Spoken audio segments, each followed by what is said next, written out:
Bonjour et bienvenue dans Petite Enfance by Steracat, le podcast qui donne de la voix à la petite enfance. Moi, c'est Emma et j'ai eu envie de créer un espace pour qu'on se sente moins seul dans ce métier. Que tu sois déjà pro, en formation ou simplement curieux d'en savoir plus, ici on partage, on questionne et surtout on avance ensemble. Aujourd'hui, on se retrouve pour un épisode de la série Les voix de la petite enfance. Ici, je tends le micro à celles et ceux qui vivent le terrain au quotidien. L'idée, découvrir les métiers, les parcours, les regards et surtout les vraies voix qui font la richesse de notre secteur. Pour cet épisode, j'ai le plaisir de recevoir Noémie, auxiliaire de crèche. Bonjour Noémie, merci beaucoup d'avoir accepté mon invitation, j'espère que tu vas bien.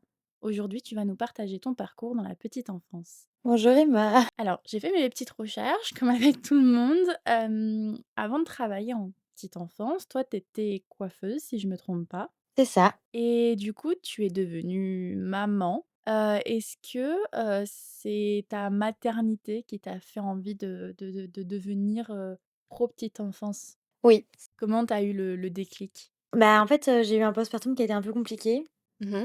et en fait, je me suis rendu compte que, les femmes, elles étaient pas, accompagnées, en fait, on accompagnait beaucoup les femmes pendant la grossesse, mais qu'une fois le bébé était arrivé, en fait, bah, on était laissées toutes seules C'est vrai.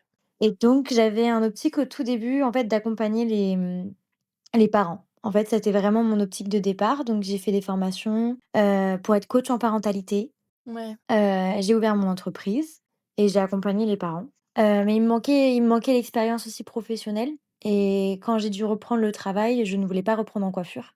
Mais malheureusement, bah, j'avais pas les diplômes nécessaires pour pouvoir, travailler dans la petite enfance. D'accord. Donc j'avais fait des formations en fait, avant, donc j'avais fait une formation, Montessori 0-6 ans. Ouais. J'avais également fait une formation sur l'agressivité 0-3 ans et OK. c'était des formations voilà, qui m'avaient passionnée complètement, mais il me manquait, bah, la formation de base pour travailler, dans la petite enfance, donc le CAP et en fait, c'est devenu de ça. C'est devenu de là. Je Quand j'ai commencé à chercher du travail, on m'a dit, bah, qu'il fallait la formation et je me suis dit: «Bon, bah, let's go, en fait». Let's go la petite enfance et du coup, ça se passe comment, d'être coach parental? C'est quoi? Tu as des petits rendez-vous avec des parents du coup, pour les aider, quand ils sont parents, avant d'être parents? Alors non, moi, j'étais plus, quand, ils sont déjà parents. En Mmh. fait, je voulais faire le présentiel et le visio. Le souci, c'est que le présentiel avec le covid, c'était un petit peu compliqué Ouais, et puis j'avais pas de quoi accueillir.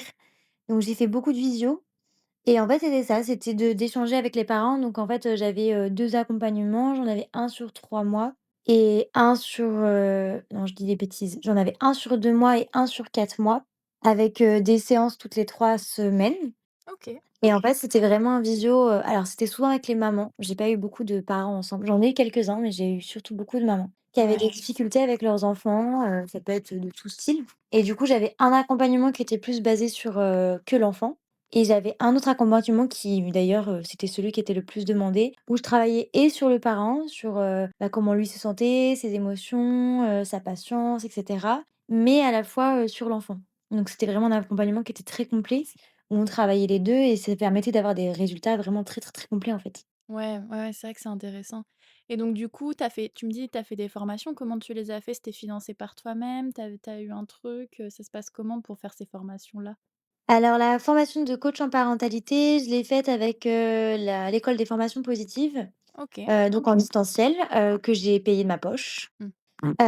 Et après sinon c'était le CPF, je crois que c'est comme ça que ça s'appelle, pour les formations, Montessori et sur l'agressivité, avec Amma Campus. Je savais pas que ça pouvait être aussi, bah, formé financé par le CPF, ce genre de formation. C'est intéressant. Ouais, bah, c'était très intéressant. Après, si je recommande les formations, Montessori, j'avais pas le côté, pratique, comment dire? En fait, j'avais pas l'expérience du terrain et je pense que c'est ce qui m'a le plus manqué dans cette formation. Après, j'étais à distance, et c'est ce qui me convenait par rapport à ma fille à l'époque. Mais, quand on veut avoir vraiment la formation complète avec, le côté, aussi, expérience pratique et bah, c'est vrai qu'avoir des stages en plus et cetera, c'est intéressant.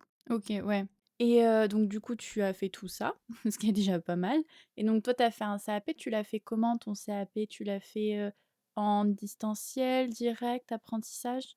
Ouais, je l'ai fait en apprentissage. Bah, en fait, j'avais la contrainte de l'apprentissage étant donné que, il fallait que je sois rémunérée. Oui.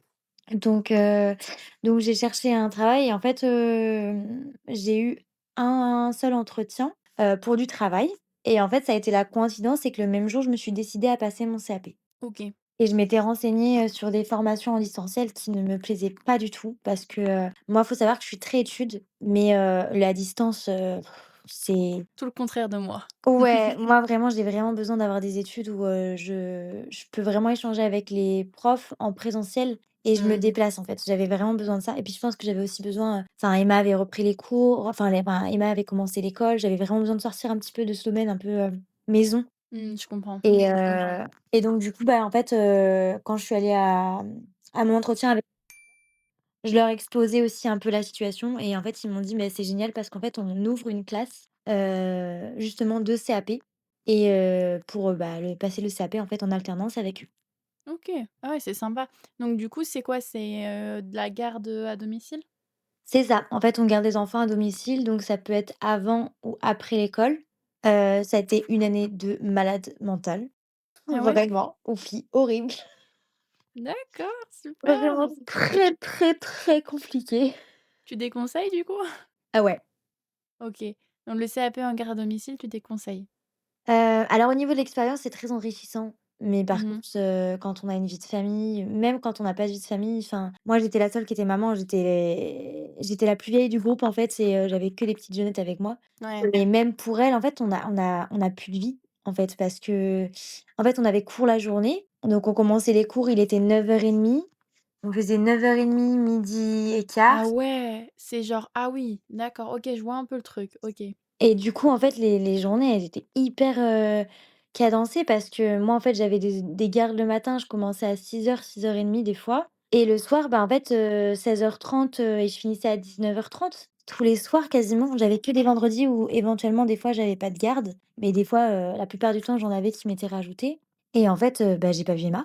Ben oui. Je ne voyais pas Emma, je j'avais pas de vie, j'étais claquée entre, en fait, le problème, c'est que entre les gardes le matin et les gardes le soir, je rentrais, bah, forcément, j'étais fatiguée, il fallait que je renchaîne le lendemain. En fait, le souci, c'est que j'ai même pour travailler mes cours, en fait, j'avais pas forcément de temps. Mmh. Donc pendant mes pauses, du matin, du midi et de l'après-midi, bah, en fait, je prenais pas de pause, je bossais mes cours.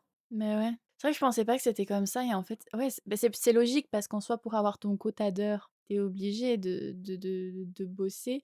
Mais moi, je pensais qu'ils alternaient. Ils vous faisaient faire, je sais pas, genre, 1 semaine de cours, puis après vous passiez, la semaine entière à faire des babysitting matin, midi et Non, soir, quoi. bah, Mais non, du non, coup, ouais, c'est vraiment plus de 35 heures semaine, quoi, c'est bah, c'est très intense et moi, sur la fin, j'ai failli tout lâcher au mois d'avril. ouais. Parce que j'en pouvais plus, parce que Emma c'était compliqué, elle me voyait plus et puis, bah, du coup, on avait des comportements derrière, ce qui était normal, hein, elle était Oui, bah, oui, petite à totalement. l'époque, hein et en fait, ce qui s'est passé, c'est que j'ai appelé ma responsable avec qui je m'entends très, très, très, très bien. On a nos enfants qui sont dans la même école, donc en fait, c'était le côté un peu pratique et je lui ai expliqué la situation. Je lui ai dit: «En fait, c'est soit on allège mon emploi du temps, soit en fait, j'arrête la formation parce que en fait, je peux plus». Mais en fait, je lui ai dit Mmh. ça, j'étais en larmes, j'étais vraiment au bout du rouleau.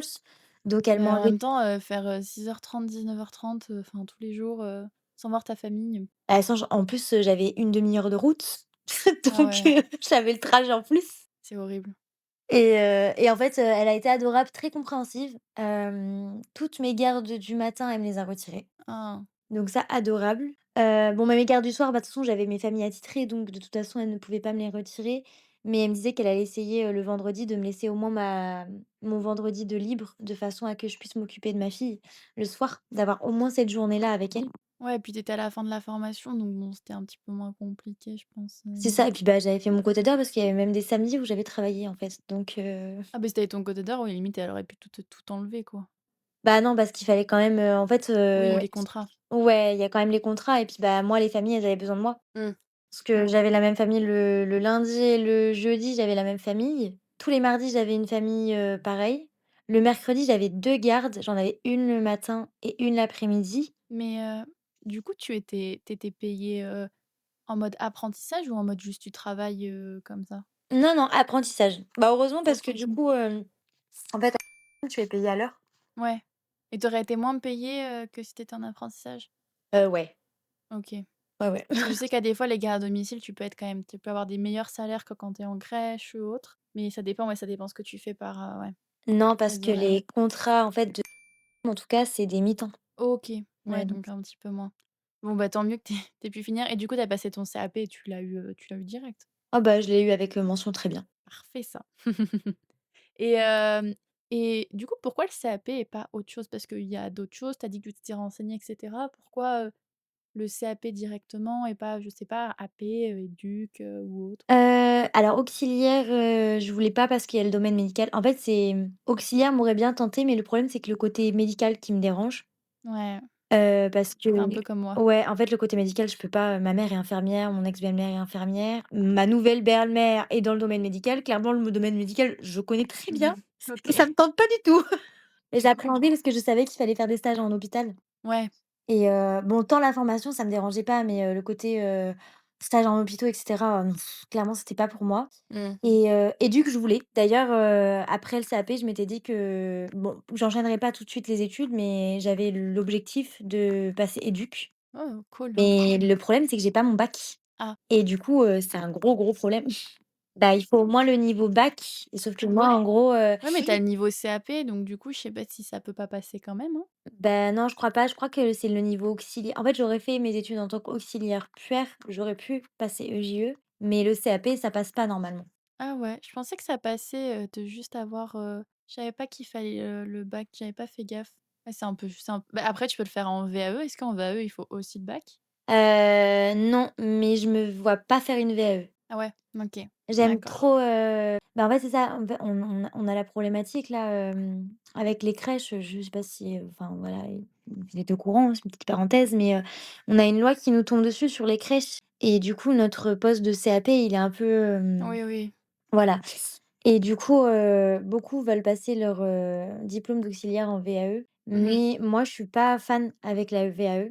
Alors, je pointe pas du doigt ceux qui l'ont fait, mais en fait, je trouve ça dommage parce que je me dis: «Il y a des gens qui vont vraiment en cours, qui vont travailler, pendant un certain laps de temps pour avoir, une formation, en fait et avoir leur diplôme» et je trouve que la VAE, alors oui, ça valide les acquis, mais, au bout d'un certain nombre d'expériences, mais au final, la personne, elle reprend Je pas suis ses études, d'accord. en fait. Alors, il y a quand même parce que du coup, pour avoir, dit plein de fois ça et du coup, j'ai eu quand même pas mal de discussions avec des personnes qui ont fait la VAE, il y a quand même des stages qui sont imposés. Donc tu retournes quand même un peu sur, par exemple, le milieu hospitalier.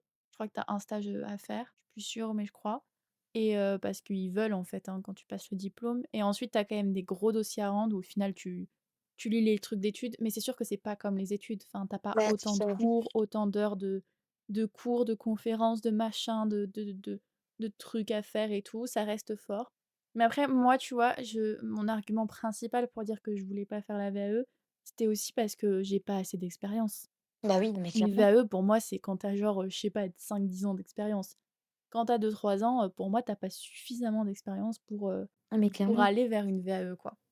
mais clairement et puis moi, je suis quelqu'un qui, je suis très studieuse, en fait.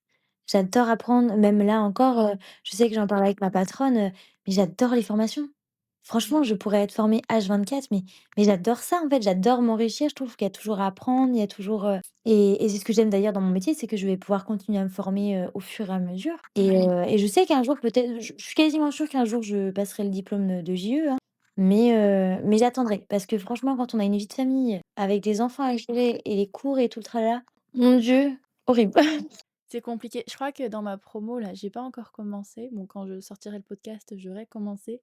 Mais je crois que normalement, j'avais rencontré là, à la pré-rentrée, une maman, pareil, je crois, le même âge, sa fille doit avoir le même âge que toi, et qui reprenait aussi. Et du coup, j'étais en mode, ouais, courage. Genre, c'est vraiment genre, faut avoir du courage, quoi. C'est ça, parce que moi je me dis: «Là, ça va, j'ai fait un an, mais un an de sacrifice où du coup, notre famille, elle a quand même pris cher». Bon, j'ai un mari qui est vraiment extraordinaire, qui a pris vraiment le relais avec Emma. On a été vraiment une équipe sur ça, mais enfin, ça a été quand même une année très, très, très compliquée et là, je me dis: «Bah, EJE, c'est quand même 3 ans». Enfin, c'est pas Ouais, c'est rien, ça. tu vois? Donc C'est chaud, hein. Et puis ça demande vraiment beaucoup de travail. Donc tu sais que même quand elle est off, bah, t'es quand même obligé de bosser. ah, puis c'est pas le niveau CAP, quoi. Le niveau CAP, c'était quand même assez cool, quoi. EJE, Ouais, tu ça veux nous parler aussi, un quoi. peu du CAP là, de ce qu'on apprend dedans, rapidement, de dans quoi ça consiste? Et ben il y a 3 niveaux, enfin non 3 niveaux, non c'est pas vraiment ça, mais 3 épreuves. On va apprendre, 1°, le développement de l'enfant et je trouve que c'est une partie qui est d'ailleurs, très, très intéressante. Ouais. Surtout dans le CAP, dans le nouveau d'ailleurs CAP, parce qu'on parle beaucoup plus du développement de l'enfant, du cerveau, du fait que, bah, par exemple, ils font pas de caprices, de leur immaturité cérébrale, et je trouve que c'est quand même très, très intéressant. Donc bah, le P1 c'est ça, c'est en fait ça on va faire, des oraux, tout simplement. Donc il y a nous on a eu 2 oraux. On en a eu un sur, une activité qu'on a fait avec les enfants, en garde à domicile et on en a eu un sur une activité qu'on a fait en crèche. OK, vous avez pas eu de soins? Non.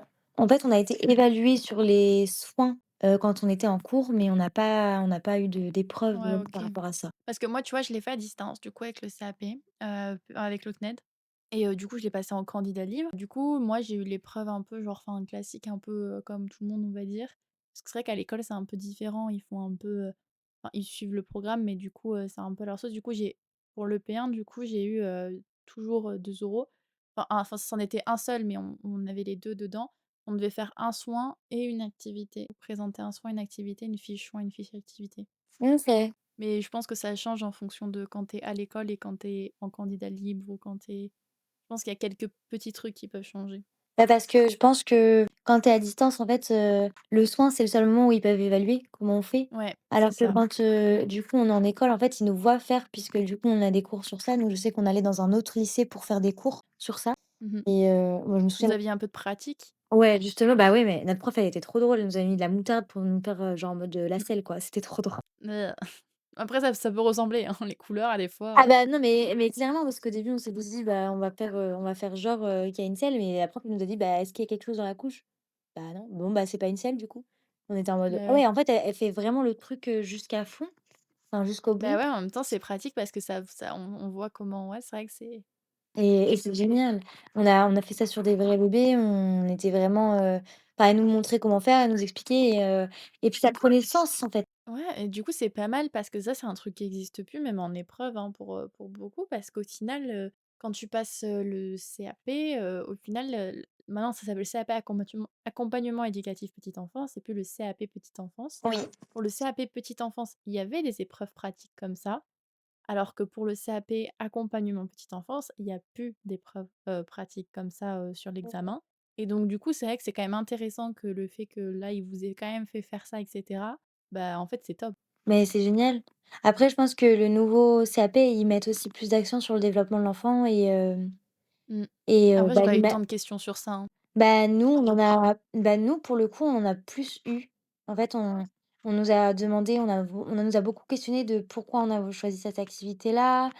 En fonction en fait, on nous a demandé aussi de parler de nos difficultés, Oui, de comment on aurait pu faire autrement par rapport au développement de l'enfant. On nous a posé des questions parce que du coup, on a un oral, mais derrière, on a un quart d'heure de questions qu'on nous pose. oui, si, oui. Si, pendant les questions, c'est vrai que même pendant l'oral, moi, je sais que souvent, là, quand je conseille à aux personnes qui viennent en MP me demander, du coup, pour les fiches et cetera, je leur dis à la fin, en dernier, genre, paragraphe, vous vous remettez en question et vous mettez un paragraphe sur qu'est-ce que vous pourrez améliorer et cetera et du coup, c'est hyper intéressant.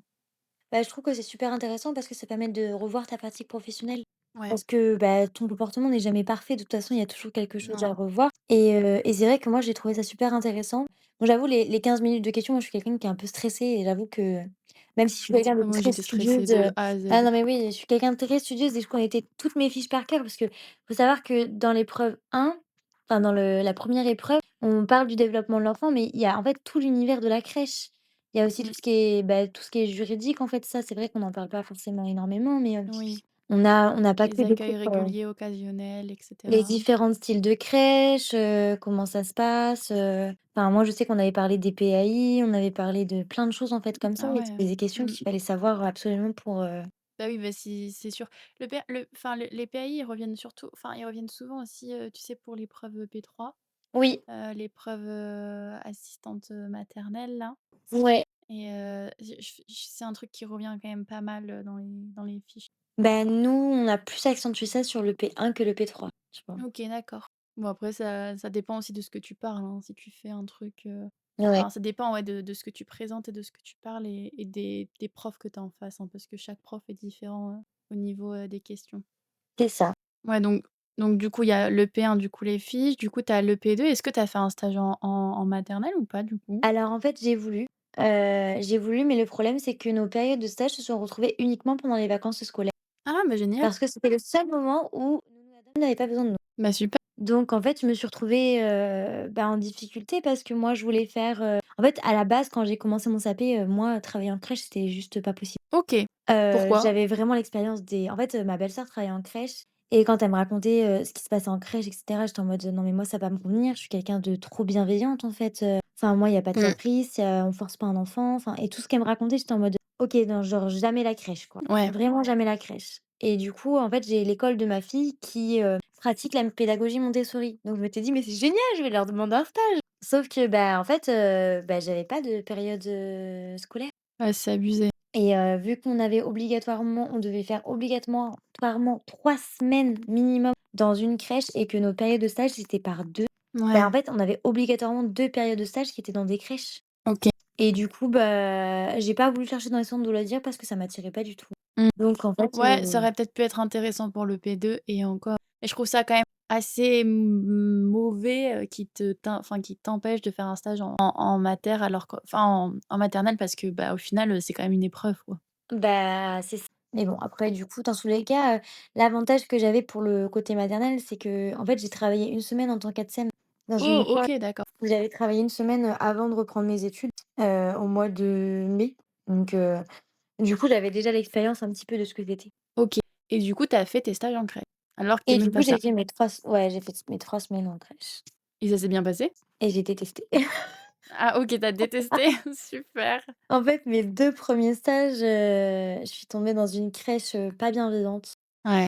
et j'ai vu des trucs et j'étais en mode, en fait, j'ai la posture de stagiaire, sauf que j'avais toutes les connaissances sur le développement de l'enfant que les personnes, qui m'encadrait ne savait pas que j'avais. Du coup, Oui. je faisais un peu la bébête en mode, Ouais, puis tu je avais fait posais des formations avant et tout, quoi. oui, sauf que ça, il le savait pas. Donc je faisais un peu Mmh. la bébête à poser des questions de pourquoi ils agissaient comme ça, comment se comporter et cetera et j'étais pas du tout, mais du tout en accord avec ce qui se passait. Vraiment. Quand j'entendais caprices, quand je voyais les enfants mis à l'écart, enfin, il y a des situations où je me suis retrouvée un peu, pas bien. Les enfants, ils étaient laissés pleurer, ils étaient pas accompagnés au sommeil alors qu'ils en avaient besoin et j'étais en mode, «En fait, c'est vraiment pas ce que je veux. Je veux pas de ça» et à la fois, j'étais passionnée par le petit, l'enfant. Alors, Oui. j'ai eu le bémol que je suis arrivée dans une grande crèche où en fait, c'était par section. En fait, donc j'ai commencé par chez les grands, donc c'était très bien parce que c'est pour un premier stage, je trouve que c'est très bien, c'est très intéressant et après il y avait la section, moyen et bébé. Sauf que quand je me suis retrouvée à faire mon deuxième stage, j'avais demandé à être chez les bébés.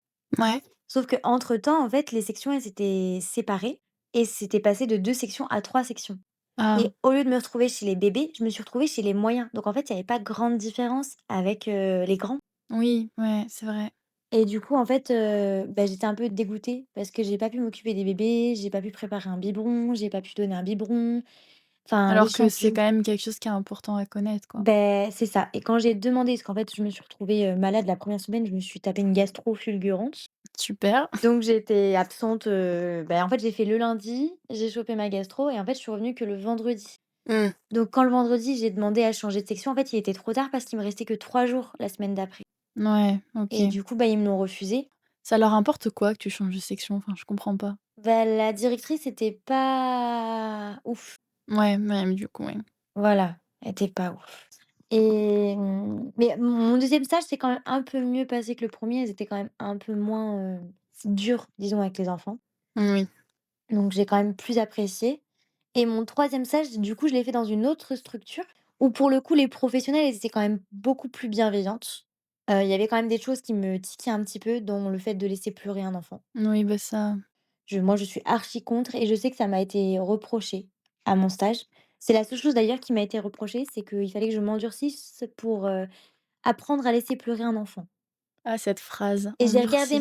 j'ai regardé ma prof qui était à côté de moi en mode, «Elles ont raison ou?» et en fait, elle m'a pris à part après, elle m'a dit: «Noémie, ne change rien à ton attitude, ne change rien à ton comportement. Tu es une Mmh. super pro». Elle me dit, «C'est normal que ton cœur est en miettes quand un enfant pleure et c'est pas normal de le laisser pleurer». Donc elle m'a dit: «Non, non, t'inquiète pas sur ça». Vous avez de la chance aussi d'avoir des profs, qui t'ont accompagnée là-dedans parce qu'il y en a, c'est pas du tout ça, hein. Oh Il y en franchement, a, ils sont du même avis ah que oui, ceux qui non. t'ont dit ça. Non, on avait, alors on a eu 4 profs. On en a eu 3 qui étaient des perles, vraiment, des perles. Et on en a une, ça a été une, enfin, j'ai pas les mots, en fait, je vais pas le dire parce que ça se dit pas, mais Oui, voilà. c'était pas J une perle, Ah c'était un non, pas du caillou. tout. Ouais, non, on se demandait pourquoi elle était enseignante, en fait. Ouais, il y en a comme ça, c'est sûr que c'est pas top. Ouais, donc du coup, bon, tu quand même ton CAP, c'était quand même compliqué, mais tu l'as quand même eu au final C'est ça. et du coup, tu as eu des mauvaises expériences en crèche et cetera. Qu'est-ce que tu as fait du coup quand tu as été diplômée? Où est-ce que tu as été travailler? Bah, en fait, à la fin de mon troisième stage en avril, je savais que je voulais travailler en crèche. OK. À la base, j'hésitais entre crèche et école. Donc en fait, il faut savoir que j'avais commencé à postuler au mois de mars pour chercher du travail. Je voulais pas prendre le dernier mot et j'avais postulé dans les 2. J'avais postulé et dans les écoles et dans les crèches. Et avril, en fait, je me suis dit: «Non, en fait, j'ai quand même plus une préférence pour les petits, mais il faut que j'arrive à trouver la bonne crèche». C'était plus ça, en fait, ça la problématique. Bah, c'est la problématique de tout le monde, je pense, de C'est ça. trouver la bonne crèche. Est-ce que tu l'as trouvée du coup? Je l'ai trouvé avec difficulté, mais je l'ai trouvé parce qu'il faut savoir qu'avant mi-août, j'avais toujours aucune réponse des crèches. Ah ouais, bah, ouais, je cherchais pas spécialement peut-être aussi, quelqu'un, aussi en avance. Mais en fait, le problème, c'est que moi, je cherchais dans les écoles et dans les crèches, mais qu'en fait, pendant l'été, il y a la période des vacances. Donc, dans les grandes crèches, il y avait un regroupement, donc ils avaient pas forcément besoin. Et puis, bah, dans les micro-crèches, c'est pareil, du coup, il y a des périodes de vacances, donc en fait, c'est pareil, c'était compliqué. Et puis moi, il faut savoir que mon contrat, il était jusqu'à fin juillet, donc en fait, je cherchais vraiment que pour août. Ah ouais, mais août, c'est la période où toutes les crèches ferment. Ben c'est ça, c'est ça. Et C'est quand j'avais clairement la période de fermeture de toutes les crèches, c'est août. Soit ça commence une semaine avant pour certaines, soit, voilà, il y a peut-être une semaine de différence entre les crèches, mais j'ai rarement vu des crèches fermées en juillet. Bah, c'est ça, c'est la problématique que j'ai eue et du coup, j'avais commencé un peu à stresser parce que je me suis dit: «Mais en fait, je vais faire quoi en septembre? Si j'ai pas de travail en crèche?» Il fallait absolument, donc en fait, je me suis retrouvée à chercher de l'intérim parce qu'en fait, j'ai fait un remplacement de 2 semaines dans une micro crèche où j'ai d'ailleurs adoré être. C'était très, très bien, la crèche était plutôt bienveillante. Il y avait le côté un peu jeu libre où, j'ai un peu plus de mal. OK, J'avoue, mais parce que moi, je suis passionnée par la pédagogie Montessori et que du coup, c'est pas du tout ça. c'est pas du tout la même chose. Et puis je continuais à postuler dans les crèches. Moi, je me déplaçais, en fait. Je postulais pas seulement, en envoyant, je me déplaçais directement. Et il faut savoir que du coup, j'ai fait un remplacement en intérim un samedi à Bureau Vallée. OK, Et que j'ai pas du tout aimé, mais bon, c'est pas grave. C'était l'intérim, fallait que j'ai un salaire. Et en fait, le vendredi où je signais mes papiers pour l'intérim, on me proposait également de travailler, alors chez nous, ça s'appelle, c'est un abattoir de porc. Donc je regarde mon mari et je dis: «Bah, écoute, le truc, c'est que j'ai pas trop le choix et là, il nous faut un salaire, en fait, parce que sinon, financièrement, on va pas s'en sortir». Et le problème, c'est que j'avais toujours pas de travail en crèche et que ça commençait à être compliqué. J'avais un appel pour un remplacement, au mois d'octobre, à partir du 7 octobre, dans une crèche Montessori, justement. Mais en fait, entre ce laps de temps, j'avais rien. En fait, et j'avais tu faisais plus coach, parental du coup? non, en fait, j'ai dû arrêter, pendant mes études parce qu'entre, les visios, les parce que je faisais de la création de contenu, donc sur TikTok et sur Insta. Ouais, Donc c'est pareil, ça prend énormément de temps, plus ma vie de famille, plus mes cours et en fait, j'en voyais pas de bout. Donc bah, j'ai fait un choix et j'ai arrêté, en fait, l'activité. Donc j'avais vraiment plus rien et puis j'avais même désinstallé l'application TikTok pour dire donc ouais. Bah, alors je vais faire une petite aparté comme tu parles de tes réseaux, pour dire qu'on peut toujours te retrouver sur tes réseaux sociaux. oui, Et c'est le pseudo du coup, je crois sur Insta c'est, «Au cœur des parents» et sur TikTok c'est, Noémie Lépine, c'est c'est ça? ça. Je mettrai en barre d'infos de toute manière, mais juste petit aparté comme ça je le dis maintenant, j'y pense. Super. Mais ouais, donc non, à l'époque, j'avais vraiment retiré tout ça et puis j'étais plus du tout sur les réseaux. Je partageais quelques petites choses, mais j'avais plus le temps. Donc j'avais un battement, en fait, de 3 semaines où j'avais rien à l'époque. Ah ouais et du coup tu as fait quoi? Et bah, en fait, j'ai eu, au moment où je devais signer à la j'ai eu un appel d'une crèche qui avait besoin, d'un remplacement pour la semaine, juste après. Donc moi, j'ai eu l'appel le vendredi. Il faut savoir qu'ils en avaient besoin pour, le mardi. Ah cool. Donc je suis allée passer l'entretien. Ça a été une journée de malade mentale cette journée-là, je m'en souviens. Donc je suis allée passer l'entretien. La dame m'a dit qu'elle me redirait parce que forcément j'étais la seule entretien et puis, bah, je l'avais prévenue que j'allais commencer à la lundi, donc il fallait qu'elle me redise, très, très rapidement. Oui, et bah, en oui. et en fait, j'ai passé l'entretien, je crois qu'il était, 16h30. À 18h, elle m'appelait pour me dire qu'en fait, elle voulait pas passer d'autres entretiens et que c'est moi qu'elle voulait. Ah trop bien, c'est trop bien. Et tu pu ne pas aller, du coup, Oui, à l'abattoir de porc. franchement, je crois que j'aurais pas pu. Bah, mon mari franchement, il me dit: «Mais» il me dit: «Je vois ce que tu fais pour la famille». Il me dit: «Je sais pas comment tu vas tenir». Je lui dis: «Mais en fait, j'ai pas le choix. Il faut un salaire». Je lui dis: «Bah» Ouais, et il voyait bien que j'étais et là, désespérée, franchement, mais c'était en plus, tu bienveillante et tout machin, enfin, oh là là, donc ça voilà, donc j'ai m'aurait fait un remplacement de 3 semaines du coup dans une crèche, intergénérationnelle, une très, très grande crèche que en fait j'ai pas aimé et je me suis rendu compte que finalement, en fait je n'aimais pas travailler dans les grandes structures, que je préférais travailler dans les petites structures. ouais, les micros. C'est ça. Et oui, ça tombe bien parce que du coup à partir du 7 j'ai commencé, bah, du coup, un CDD de octobre à décembre, dans du coup la crèche Montessori et en parallèle en fait en septembre tout s'est décanté. En fait j'ai commencé à avoir plein d'appels de crèches. Et du coup, ça a mis quoi? Ça a mis un mois? Enfin, combien de temps de ton CAP à ce que ouais, ça a mis quoi? Du coup, ouais, tu as eu un mois de battement, quoi? Ouais, j'ai eu un mois de battement, même un mois et demi parce que mi-septembre, c'était toujours un peu compliqué. Mmh. Parce que j'ai travaillé une semaine en septembre et en fait, j'ai eu une semaine de battement et après j'ai retravaillé du coup les 2 autres semaines de septembre et la première semaine d'octobre OK, en d'accord. remplacement. Donc ouais, c'était un peu long. En fait, ce qui est surtout compliqué, c'est qu'on n'a pas de réponse et du coup, je trouve que c'est super déstabilisant de se dire que, bah, en fait, on se demande qu'est-ce qu'on va faire. Beh, oui, enfin, ça, c'est sûr que c'est jamais simple, effectivement. Donc ouais, donc du coup, c'est vraiment ce qui a été un petit peu le plus compliqué. Et donc du coup, là, maintenant, tu fais quoi? Et donc là, du coup, maintenant, je suis, dans une crèche Montessori, donc la même que en fait, où j'ai commencé en octobre. Disons que j'ai eu un coup de chance, inouï, parce que, en fait, je faisais un remplacement longue durée d'une personne qui se faisait opérer d'une épaule OK, et en fait, quand je suis arrivée en octobre, en fait, j'avais 2 de mes collègues qui partaient dans une autre crèche qui ouvrait juste à côté. OK, Coïncidence de dingue, mais une crèche où j'avais également été prise en CDI. d'accord. À partir de janvier, mais j'attendais de voir comment je me sentais dans la crèche Montessori avant. Et la crèche était pas une crèche Montessori, du coup, qu'ouvrait à côté? L Non, c'était pas une crèche Montessori qui ouvrait à côté, c'est une crèche qui ouvrirait, juste et du coup avec un tout nouveau projet, pédag et cetera et en fait, je m'étais pas sentie à l'aise avec la responsable. Ah ouais, OK. Donc ce qui n'avait pas été le cas de la responsable que j'avais, bah, dans la crèche où je travaille actuellement, en fait, avec qui je m'entends vraiment super bien. Et donc du coup, tu es restée, Et du coup, bah, je suis restée parce que vu que les 2 partaient, en fait, il y avait 2 CDI de disponibles. bah, oui. Et elles partaient pourquoi? Parce que ça leur convenait plus, ouais, c'est Bah, parce qu'une autre crèche ouvrait et qu'elles avaient envie de découvrir d'autres opportunités, en fait. ouais, ouais. Le côté un peu Montessori, bah, voilà, ça leur plaisait plus.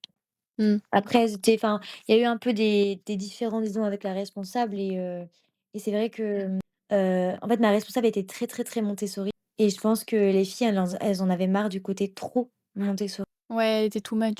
C'est ça et du coup, bah, c'est pour ça elles ont préféré partir, dans une nouvelle crèche et du coup, voilà et du coup, j'ai eu la collègue qui est restée avec moi parce que du coup, bah, on est 4 donc il y en a 2 qui sont partis et la collègue avec qui, bah, je suis restée, en fait, c'est la collègue avec qui je m'entendais, super bien, en fait. Ah bah, tant mieux. Et du coup, bah, tu te sens bien et maintenant tu es en crèche? C'est ça, maintenant je suis en crèche, dans une crèche où la pédagogie me passionne mais tellement.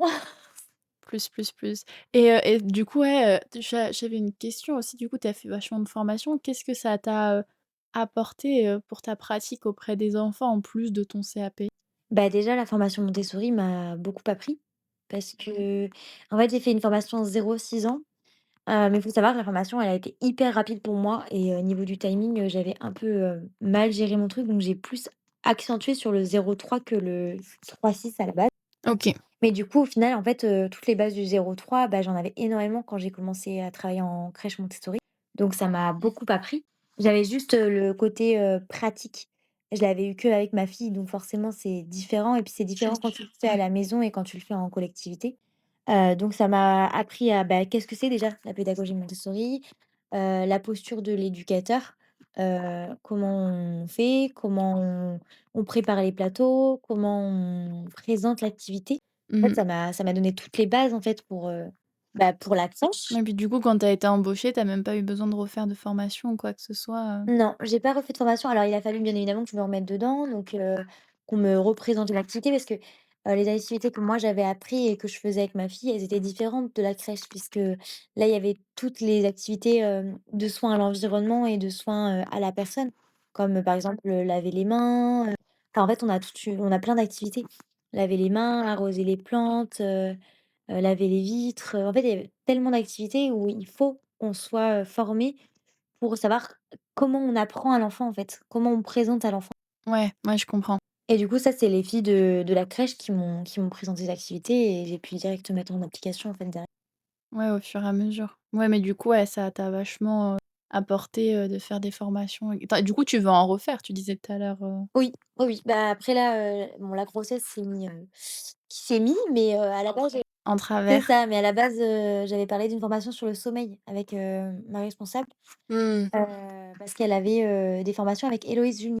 Oui, j'ai été la voir en conférence. Voilà et je kiffe cette femme. Ouais, bah, là, c'était une formation, justement sur, le sommeil du jeune enfant et je savais que du coup, ça serait une formation où il y aurait pas de, entraînement au sommeil et cetera, où l'enfant, il serait vraiment respecté et du coup, j'avais adoré. On en avait pas mal de formations qui m'intéressaient. J'avais le sommeil, je crois que j'en avais 2 autres, j'en avais sur, Et du coup, les formations, elles sont financées par ta crèche? oui, OK. bah, là, en tout cas, celle-là, elle l'était, ouais.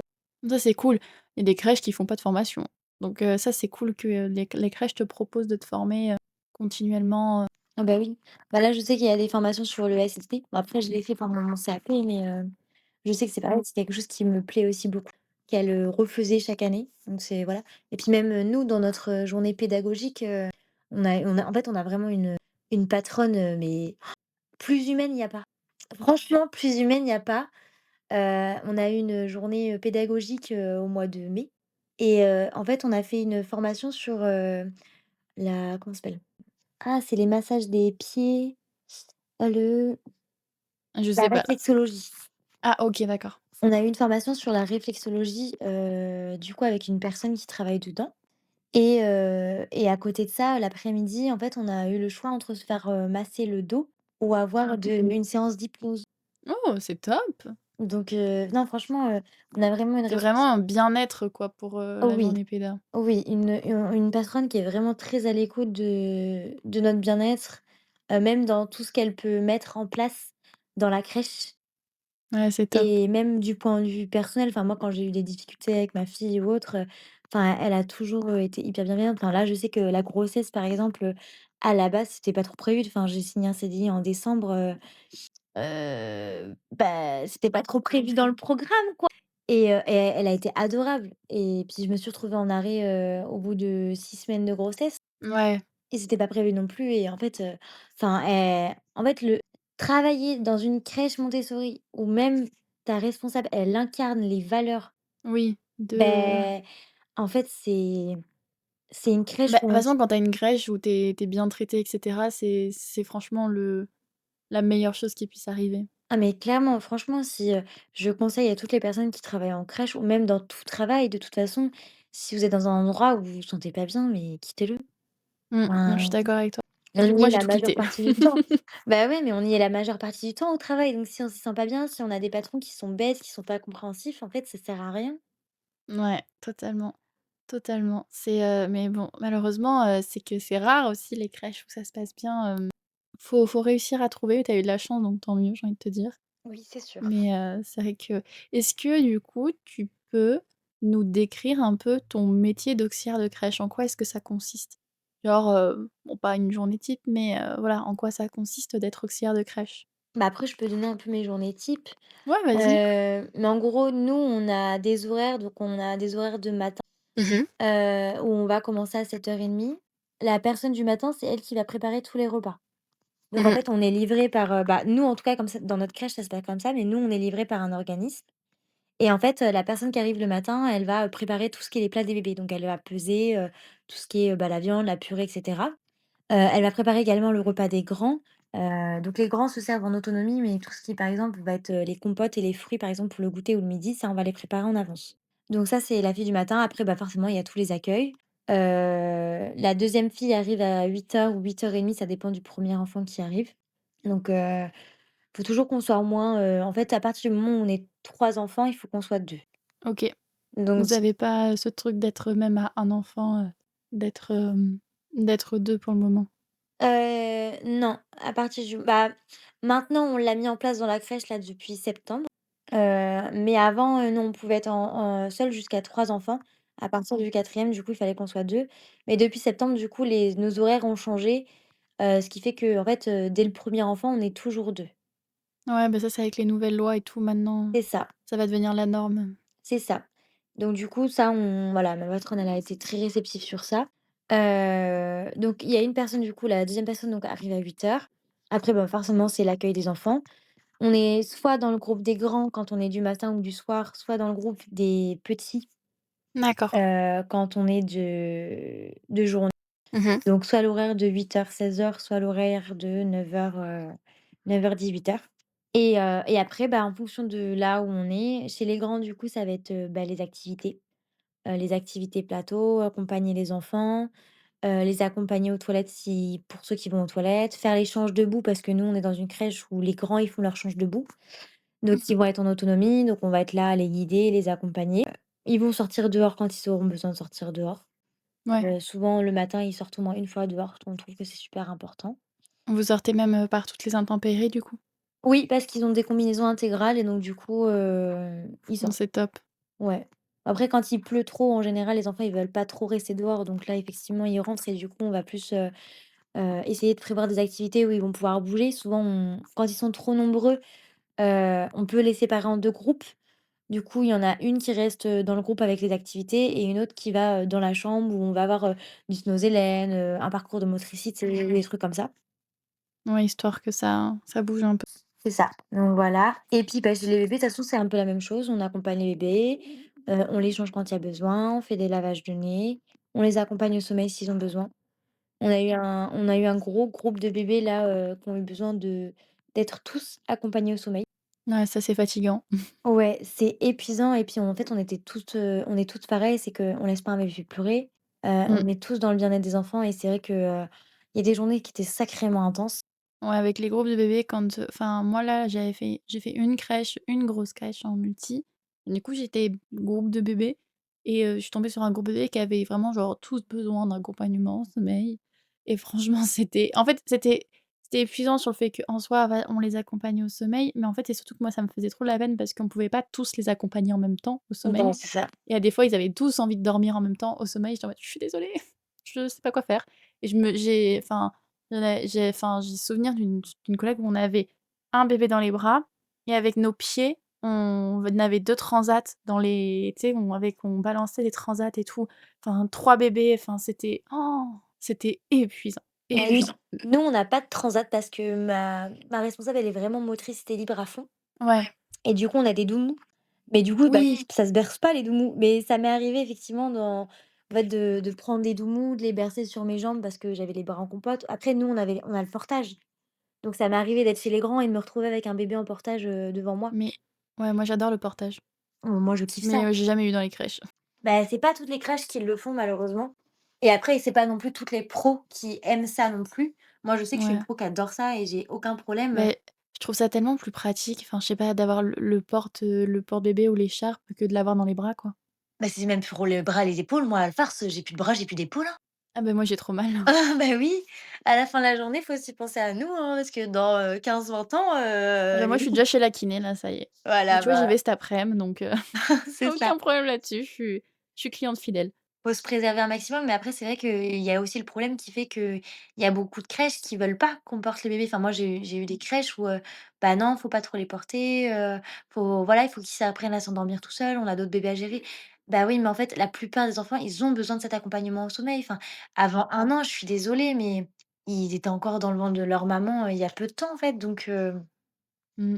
Je suis d'accord avec enfin, toi. Ouais, après je trouve que les choses évoluent bien en ce moment, mais c'est pas oui, encore ça. c'est On ça. a complètement dévié de ce que tu étais en train de dire. C'est C'est vrai, de ma faute, je crois. il y a pas de souci. Ouais, ouais, du coup, ouais, tes journées, tes en fait, tu as les tâches d'une auxiliaire, c'est vraiment, bah, s'occuper des enfants. C'est De toute ça, façon, il y a que ça comme tâche. L'accompagnement au sommeil, l'accompagnement au repas, l'accompagnement c'est ça. pas la propreté, mais voilà, s'occuper, des soins. Bah, ce qu'il faut savoir, c'est que nous, en fait, en fonction des groupes où on est, en fait, chez les bébés, les repas, ils vont vraiment être en individuel. Mmh. On va vraiment avoir ce côté individuel et que j'aime beaucoup parce que je trouve que c'est l'enfant, il a besoin d'individualité, même en collectivité. Chez les grands, en fait, c'est un repas où, en fait, ils vont se servir. Ils vont mettre leur table en autonomie, ils vont se servir et ce que nous, on avait bien aimé, c'est que notre patronne, elle voulait qu'on s'installe avec les enfants et qu'on mange avec les enfants. Alors, Ouais. on prend pas notre pause avec les enfants, le but, c'est pas de faire tout notre repas avec les enfants, mais on pouvait un peu piquer dans les plats, manger avec les enfants, échanger avec les enfants en mode vraiment, échange, partage et cetera et franchement, moi, c'est quelque chose que j'appréciais beaucoup. Ouais, j'aime bien parce qu'on en avait parlé, parce que dans la première crèche que j'ai fait, on avait mis en place le self, du coup avec une collègue. C'était pas du tout, connu et les enfants, ils adoraient ça. Le truc, c'est qu'on avait parlé un peu de ce fait de s'asseoir avec eux et de manger avec eux et tout, mais on voulait pas tant prendre nos pauses, tu sais, avec eux, parce qu'on a aussi besoin de nos pauses, Bien sûr. soyons honnêtes et donc du coup, finalement, on l'avait pas trop fait, mais oui, c'est vrai que se poser et piquer un peu une petite assiette avec deux trois trucs dedans, pourquoi pas? C'est Ouais, vrai nous, c'est ce que qu'on faisait du coup. mmh. Ouais, c'est pas mal et moi j'adore le self avec les enfants et j'ai même une photo de moi petite, donc je suis née en 2003, donc je sais pas, genre j'étais à la crèche, je sais pas, genre on va dire que c'était en 2005 où je fais le self déjà. Donc en fait, je trouve ça trop bien, tu vois? J'ai une photo de moi à la crèche en train de faire le self là, avec mon immense bavoir. Il y a rien qu'à changer, les chariots c'est les mêmes, les barquettes c'est les mêmes. Ça me fait trop rire, c'est vraiment il y a rien qu'à changer quoi. Bah, je trouve ça génial parce que moi, l'enfant, il met dans son assiette vraiment ce qu'il a envie de manger et puis la quantité aussi, parce que nous, j'avoue qu'on était aussi sur ça, on en avait des petits mangeurs, des gros mangeurs. Non, non, c'est top et puis ils adorent. Il faut mettre en place, ça demande quand même quelques semaines d'adaptation, à pas se mentir, le temps que l'équipe s'adapte à au self, le temps que les enfants comprennent comment ça fonctionne, mais une fois que c'est en place, franchement, c'est top, quoi. Ah bah oui, non mais clairement. Donc ouais, je sais plus ce qu'on disait, c'est Parler de génial. la on parlait de la journée type. Ouais. Ouais, bah, voilà, c'est vraiment, prendre soin de l'enfant, et aussi du coup un peu avec les parents. Bah oui, parce que nous, les transmissions, bah, je sais que je voulais justement, on a échangé beaucoup en ADP avec les transmissions parce qu'il y a des fois, il y a des sujets qui sont un peu délicats à aborder avec les parents. Ouais.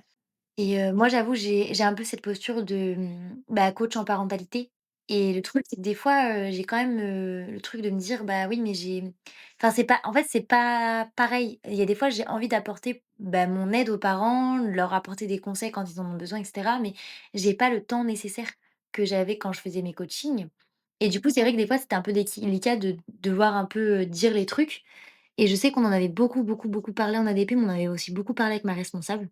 Parce que, bah, elle, en fait, quand elle a quelque chose à dire, elle a la manière de le dire, mais c'est incroyable et Elle est quelle formation ta responsable? Elle est EJE? elle est infirmière puéricultrice. OK, d'accord. Elle est infirmière puéricultrice et elle a 3 microcrèches Montessori. Oh! D'accord, OK. Donc heu, donc ouais et franchement, bah, du coup, moi, j'ai mis en application, bah, sur mon dernier jour, du coup, sur mon dernier jour, avant q mon arrêt, j'ai mis en application, l'échange avec le parent où je rentre vraiment dans le truc. Parce qu'en fait, le problème, c'est que souvent, moi, je voyais des crèches où on survolait un peu, le côté un peu, bateau. Genre, voilà, il a mangé ci, il a bu ça et cetera. Moi, je me forçais à ne plus avoir la feuille déjà, à retenir un petit peu et à donner des petites anecdotes parce que je trouve que finalement, en fait, le parent, bon, ce qu'il a mangé et cetera, oui, c'est intéressant quand c'est ton bébé, mais en soi, ce qu'on veut surtout, c'est savoir qu'est-ce qu'ils ont fait un peu dans la journée, s'il y a eu des petites anecdotes et cetera. Enfin, moi, en tant que maman, des fois, je me mets à leur place et puis, bah, quand il y a des difficultés, c'est aussi, bah, le parent, il est au centre de ça, on est une équipe. Donc c'est un peu, bah, essayer de crever un peu l'abcès et puis de, bah, questionner un peu le parent sur comment c'est à la maison. Ouais, tout en étant bienveillant, quoi. Ah bah, oui, tout en ne jamais juger, ne jamais incriminer le parent. Effectivement, il y a la façon de faire, mais c'est aussi important d'en parler. Je sais que des fois, c'est un peu délicat, il y a des sujets qui sont pas évidents, Bah, non. mais clairement, c'est super important parce que si on n'a pas cet échange-là avec le parent, on peut pas accompagner, nous, l'enfant, à la crèche. Mmh. Non, mais je suis totalement d'accord avec toi et tu vois, j'ai hâte de mes études d'éducateur de jeunes enfants pour ça, en particulier, parce que c'est toujours un truc qui a posé problème. On m'a reproché d'être trop, alors on m'a pas dit ça, mais genre, en gros, pour faire, en gros et d'être trop copain-copine avec les parents. C'est-à-dire d'être trop genre en mode: «Ah bonjour, vous allez bien? Oh bah oui, il a fait ça, c'était trop mignon». Bref, tu vois, des trucs genre en mode, d'être trop.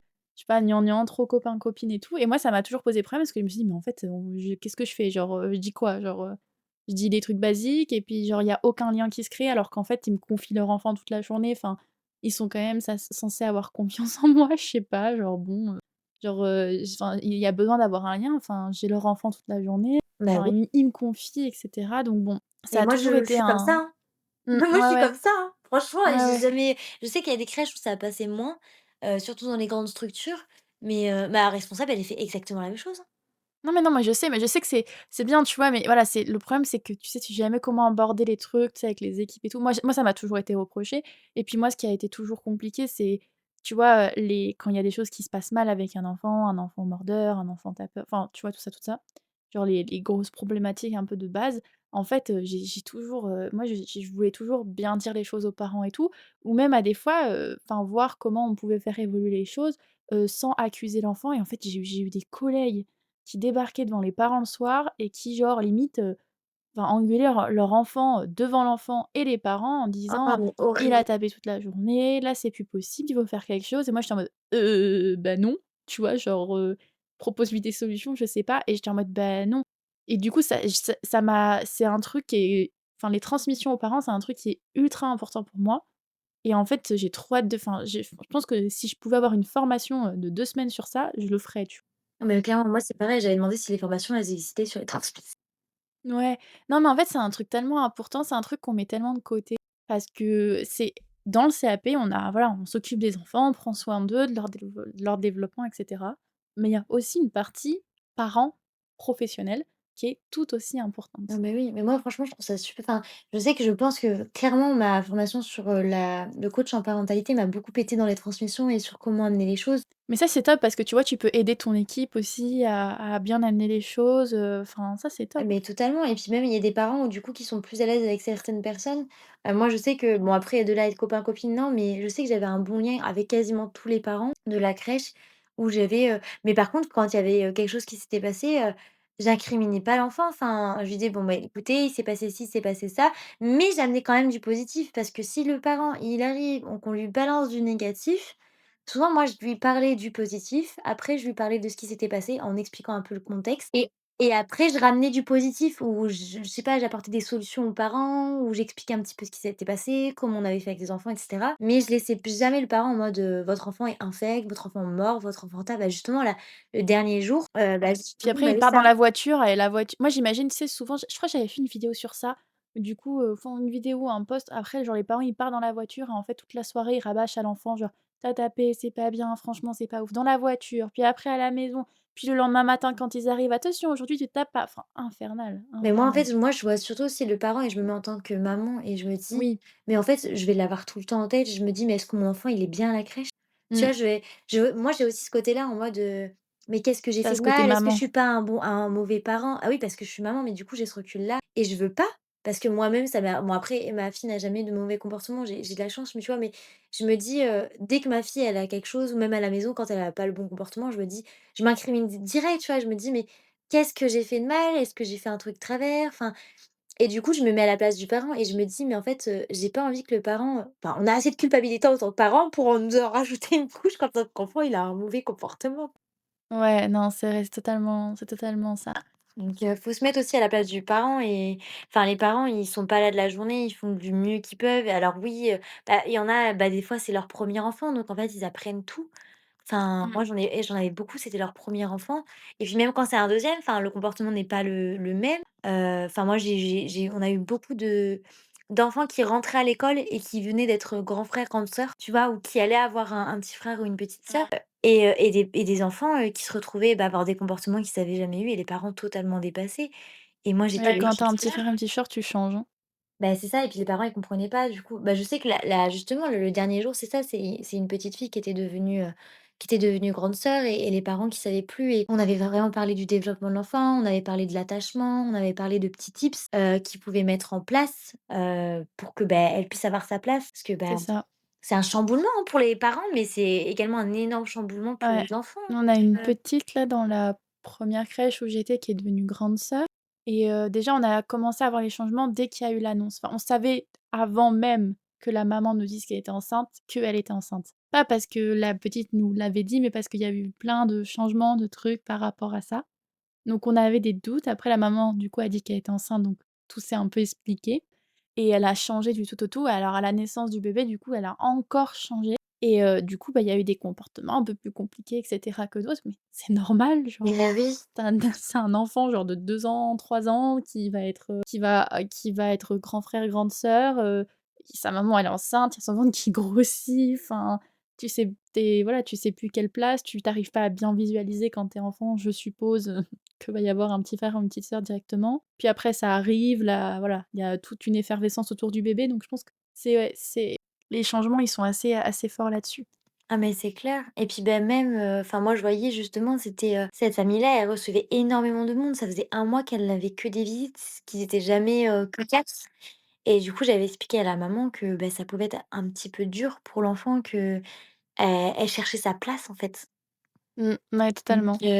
après voilà, il y a pas mal de choses comme ça, mais c'est comme les enfants, qui ont passé une super journée à la crèche, puis dès que le parent il arrive, bah, il enchaîne, les expériences. Enfin moi j'aime pas le mot bêtise, donc on n'entendra jamais le dire. Je parle d'expérience, de comportement, un peu, voilà explosif et les parents qui disent: «Ah je suis désolée et tout», mais vous inquiétez pas, votre enfant il vous a pas vu de la journée en fait. Donc c'est normal que Ils quand déchargent. il bah, voilà, il vous retrouve, il décharge, c'est normal. Mais en fait, j'aurais pas eu toutes les formations que j'ai eues sur, les neuro parce que ma formation sur, le coach en parentalité, on a travaillé les neurosciences, on a travaillé le comportement de l'enfant, on a Ça vraiment dure combien de travaillé temps ça? moi ça alors j'avais eu 3 mois de formation du coup, où on faisait des visios, on avait du travail, des cas concrets, de situations à travailler et après j'avais eu 3 mois pour, faire ma certification écrite.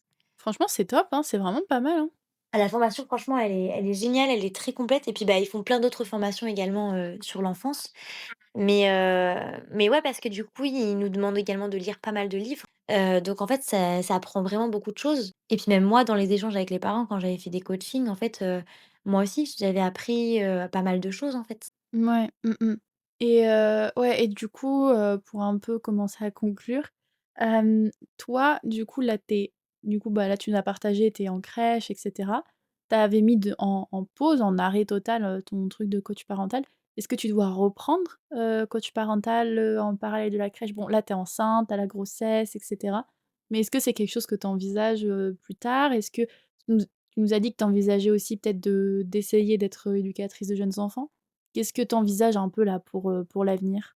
Bah, en fait, je suis un peu partagée parce que, mon métier de coach en parentalité, j'adorais ce que je faisais. Vraiment, c'est quelque chose qui me passionnait et accompagner les parents et cetera. Mais il faut aussi être réaliste sur le fait que, aujourd'hui, tu as plein de gens qui se mettent à leur compte en tant que coach parental, des très bons, mais aussi des pourris. Enfin, je suis désolée mais de dire le mot, mais, des parents, enfin des professionnels qui n'ont pas fait de formation, des professionnels qui, voilà, qui conseillent des trucs qui sont pas du tout adaptés à l'enfant.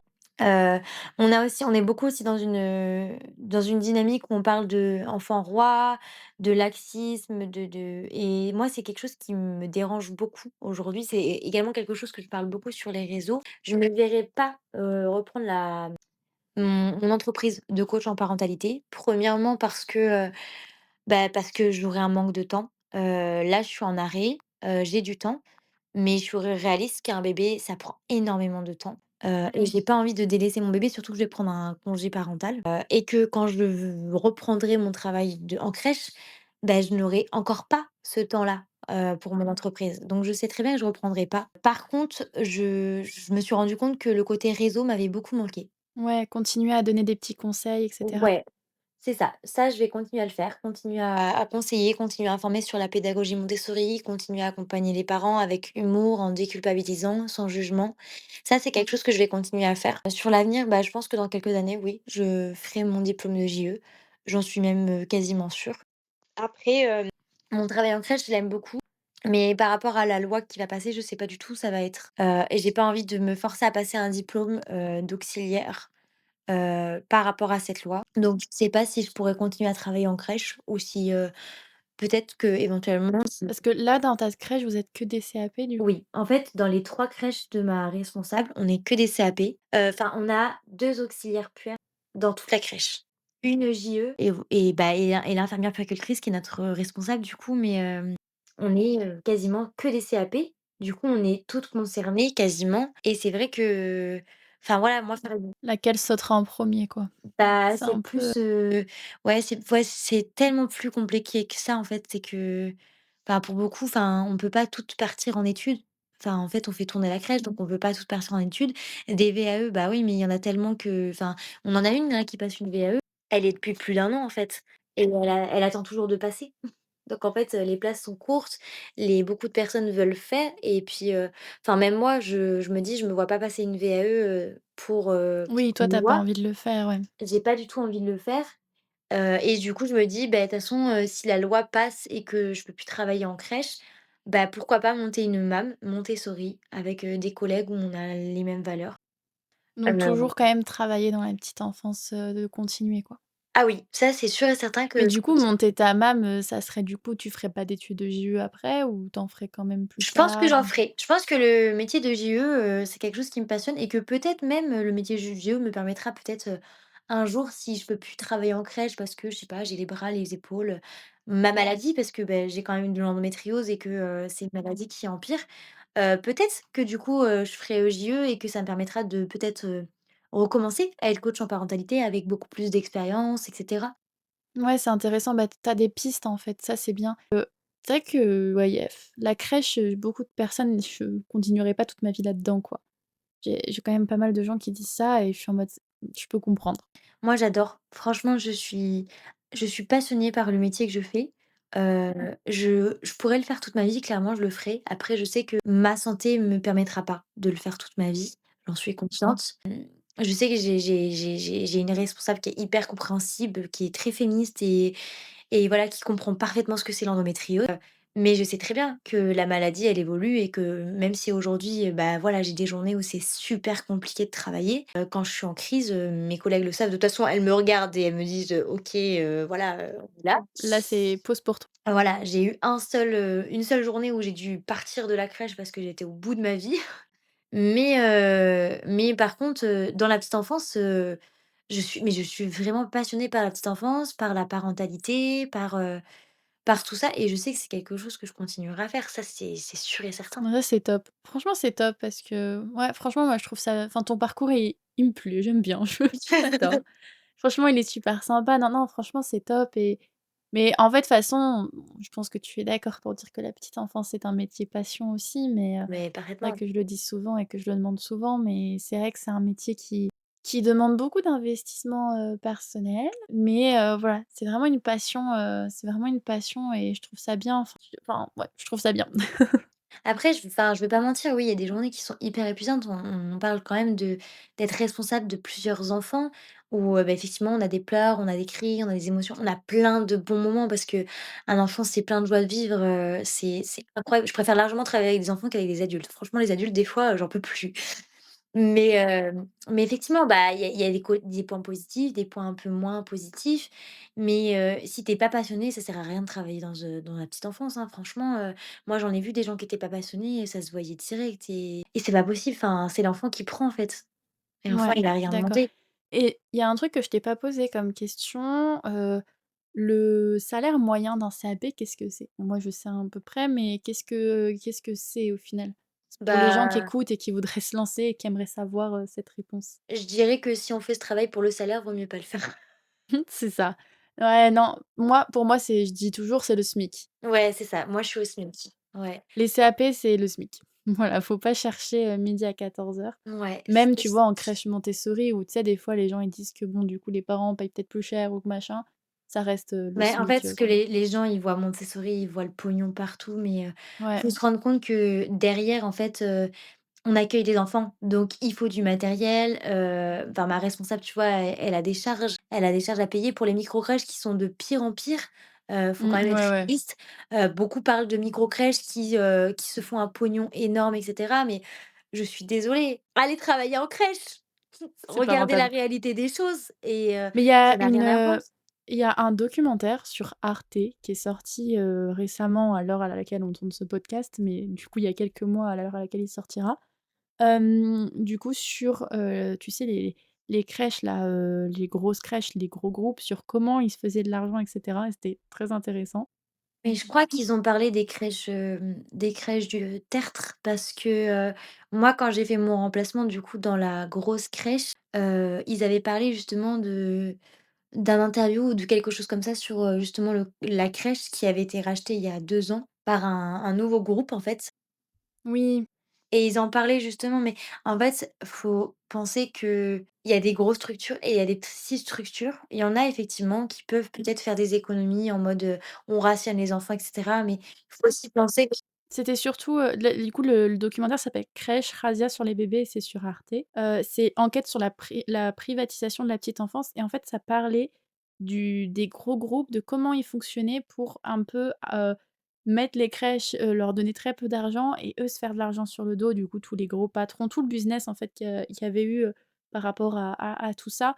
Et en fait, pour faire court, c'est qu'eux, ils ont des entreprises immobilières qui achètent des bâtiments, qui mettent à des prix super élevés et du coup, eux, ils créent leur crèche dans ces bâtiments-là et la crèche leur paye un loyer et du coup, ça met les crèches, à plus bas que terre et pour faire court, c'est ça, en fait, le résumé des 2 heures de film. Mais du coup, ça explique bien comment c'est le fonctionnement des crèches et il y a des personnes qui sont interviewées qui ont des crèches, normales, pas des crèches qui appartiennent à ces grands groupes, à ces grands patrons, du business et en fait, les personnes, elles disent: «Mais ce n'est pas rentable une crèche. Vous n'aurez jamais une crèche rentable, on ah bah galère tout le oui, temps. Si mais on oui, veut nourrir les enfants comme ils ont besoin de manger, si on veut leur fournir ce qu'ils ont besoin et si on veut changer les couches comme ils ont besoin, on n'aura jamais, de bénéfices, importants sur une crèche». mais c'est clair. Les gens ils se rendent pas compte, mais de tout ce qu'il y a à payer. De tout ce qu'il y a à payer, des jouets, des activités. Enfin nous, on parle d'une crèche Montessori, effectivement en plus c'est un coût, hein, parce qu'on parle de vrai matériel de qualité, Montessori, de la pédagogie Montessori. Hem Mais clairement, oui, c'est un coût, mais quand on voit, la qualité des enfants et l'accueil, bah, en fait, c'est ce qui compte, c'est ce qui est primordial. Mais ouais, totalement.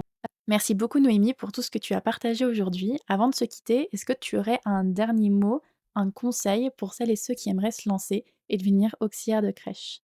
Moi, je dirais que si vous tombez dans une crèche, lors de vos stages qui correspondent pas du tout à vos valeurs, ça veut pas dire que vous pouvez pas travailler en crèche, juste que la crèche ne n'est pas la bonne pour vous. Voilà. C'est vraiment val bah, merci beaucoup en tout cas. Avec plaisir. Merci d'avoir écouté cet épisode de Voix de la petite enfance. Si toi aussi tu veux partager ton métier et ton parcours, n'hésite pas à m'envoyer un message sur mes réseaux.